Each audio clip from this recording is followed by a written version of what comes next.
How do you offer value in exchange for a name?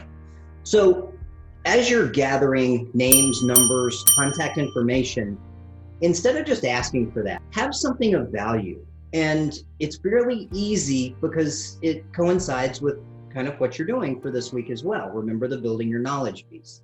So Mr. and Mrs. Buyer, if I could send you each month an overall view of what's going on with the Birmingham marketplace and show you exactly the best time to buy and potentially even save you thousands of dollars, would it be okay if I did that?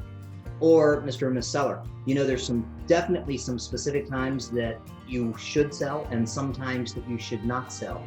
Would it be okay with you if I kept in touch with you and sent you an update on what is going on in the market, and specifically when is a good time for you to sell or consider selling, and when of course it's not as well.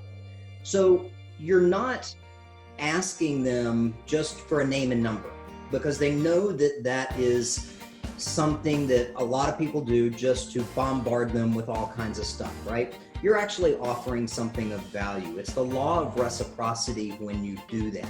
So offer something of value in updates on what the market is doing. Remember, each year, every average person has about 8 conversations with someone who's buying or selling real estate.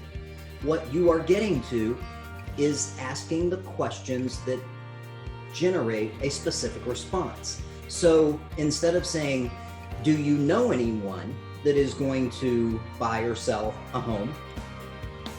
Who do you know that has talked about buying or selling a home or real estate in general over the past month?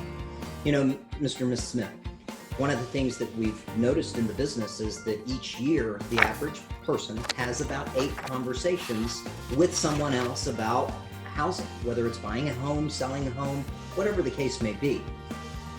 See, when you ask it like that, you're not getting a yes or no response.